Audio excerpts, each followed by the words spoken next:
رسالت، نعرہ تحقیق، نعرہ حیدری، نعرہ غوث، نبی کا میلاد، نبی کا میلاد۔ تو یہ اللہ پاک کی بہت بڑی نعمت ہے۔ اب اس نعمت کو لینے کے بعد ہماری ذمہ داری کیا ہے؟ محدثین فرماتے ہیں کہ بیٹا یا بیٹی ابھی دنیا میں نہیں آتا، والدین کی ذمہ داری شروع ہو جاتی ہے۔ تو کیا ذمہ داری؟ ابھی تو دنیا میں نہیں آیا، پھر کیسے شروع ہو گئی؟ کہتے ہیں جب بیٹا یا بیٹی ماں کے پیٹ میں ہوتے ہیں نا، اب ماں اور باپ کی عادتوں کا اثر اس بچے یا بچی کی طبیعت پہ پڑتا ہے۔ کیسے؟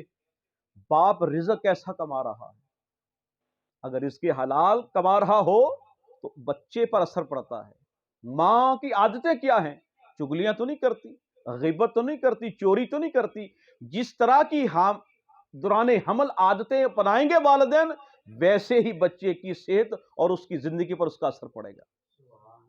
پھر ولادت کے بعد میرے آقا نے بہت خوبصورت حدیث پاک میں یہ مضمون بیان فرمایا، یقین فرمائیں اس مضمون کو سمجھ آئیں تو ہر والدین اپنے بچوں کی تربیت اچھی کر سکتا ہے۔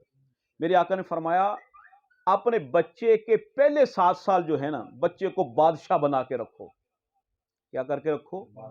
بادشاہ بنا کے رکھو، یعنی خوب اس کو موجیں کراؤ، بادشاہ بنا کے رکھو۔ پھر 7 سے 14 سال تک بچے کو غلام بنا کے رکھو۔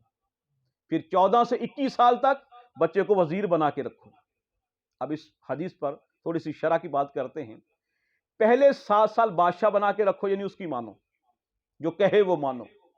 جب 7 سے 14 سال کا پیریڈ شروع ہو تو پھر غلام بنا کے رکھو۔ مطلب کیا؟ اب سکھاؤ بچے کو، اب بچے کی تربیت کرو، اب بتائے بچے کو بتاؤ، شریعت بتاؤ، دین بتاؤ، اسلام بتاؤ۔ اب اس کو، یعنی غلام بنانے سے مراد اب اس کی تربیت کرو۔ اور 14 سے 21 سال کا پیریڈ جو ہے نا، علماء فرماتے ہیں یہ گولڈن پیریڈ ہے۔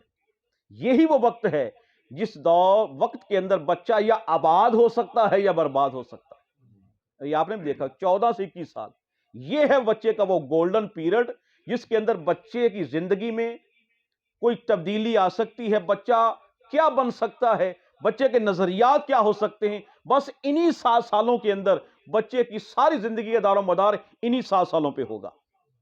تو 14 سے جب 21 سال کا بچہ ہو جائے تو ایک جگہ حدیث کا مضمون یہ بھی ہے کہ بچے کو دوست بنا لو۔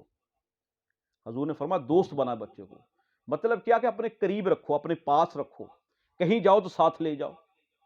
اور بعض علماء نے اس کی شرح میں یہ لکھا کہ بچے کو اپنے ساتھ رکھنے سے مراد کیا ہے کہ بچے کو جب اپنے ساتھ رکھو گے نا، بازار لے جاؤ، کہیں ساتھ لے جاؤ، تو بچے کو من پسند کی چیز کھلاؤ، وہاں بچے کو مانوس کرو اپنے ساتھ۔ جب بچے کی پسند کی چیز آپ کھلاؤ گے، اس کو مانوس کرو گے، تو پھر کہو گے بیٹا اب چلو مسجد بھی چلتے ہیں۔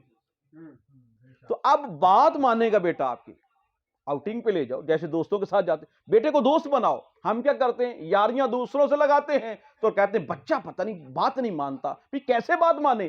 بچے کو آپ نے کمپنی دی، یہ بہت بڑا فیکٹر ہمارے اندر، ہم بچے کو کمپنی نہیں دیتے۔ بچے کو کمپنی دو، اس کو غیروں کا دوست نہیں اپنا دوست بناؤ۔ اور میرے آقا نے ارشاد فرمایا کہ یہ دیکھو کہ بچے کا دوست کون ہے۔ بچہ اپنے دوست کے دین پر ہوتا ہے، جیسے دوست کا دین ویسے اس کا دین۔ اور فرماتے ہیں کہ برا دوست برے سانپ سے بھی زیادہ برا ہے۔ اگر سانپ لڑ جائے تو جان جاتی ہے، برا دوست لڑ جائے تو ایمان جاتا ہے۔ جب آپ نے دیکھنا نہیں بیٹا بیٹھ کن صحبتوں میں رہا ہے، بیٹا کر کیا رہا ہے، تو پھر کیا ہوگا؟ اب اس کو جب دین نہیں سکھایا گیا تو آج کل سوشل میڈیا پہ جو کاروباری کا معاملے جو دکانداریاں کھلی ہیں، پھر بچہ بدعقیدگی کا شکار ہوگا، پھر بچہ بے ادب بھی بنے گا اور دین سے دور بھی ہوگا۔ پنجاب کے ایک کمشنر کا واقعہ سننے میں آیا کہ اس کی والدہ کا انتقال ہوا تو جنازے کے لیے لائنیں بن گئیں۔ تو اب کمشنر صاحب نے اپنی جیب سے رومال رکھ کے سامنے رکھ دیا سجدے والی جگہ پہ۔ ساتھ والے بندے نے کہا جناب یہ کیا کیا؟ کہتا جب سجدہ کریں گے نا تو مٹی نہیں لگے گی۔ ساتھ والے نے بتایا جناب اس نماز میں سجدہ ہوتا ہی نہیں ہے۔ اب دیکھو اس کا باپ بھی تو کہتا ہوگا نا بڑے بڑے لوگوں کے، میرا بیٹا کمشنر ہے، میرا بیٹا کمشنر ہے۔ ارے تم نے کمشنر تو بنا دیا، سرکار کا غلام نہیں بنایا۔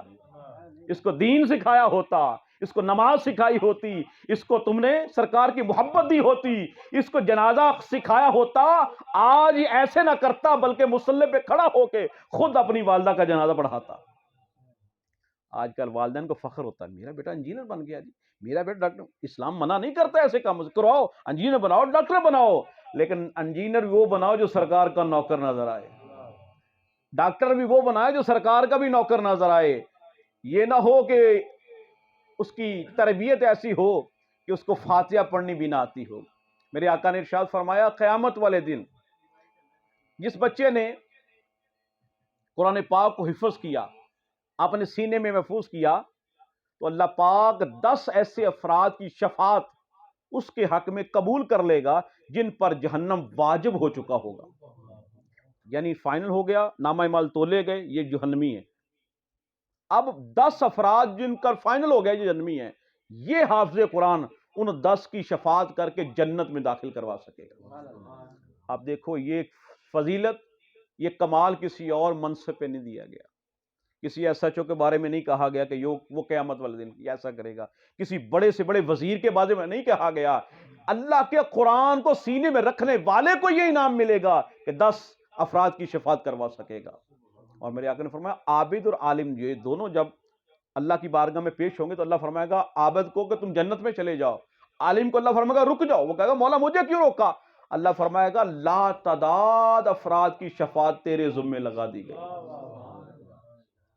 اب دیکھو میدان معاشر کے اندر جب یہ اس کو اذن دیا جائے گا اتنے ہزار افراد کی شفاعت کر، کتنا بڑا منصب ہے، یہ دنیا میں کسی منصب والے کو نہیں ملے گا۔ وہ کہتا میرا بیٹا ڈاکٹر بن گیا جی، وہ ایس ایچ او بن گیا جی، فلاں بن گیا، سارے عہدے ٹھیک ہیں، لیکن یقین کرو قیامت والے دن کسی عہدے کا کمال دیکھنے میں نہیں ملے گا، کمال اسی کا دیکھنے میں ملے گا جو سرکار کا غلام نظر آئے گا، حافظ ہوگا، عالم دین ہوگا۔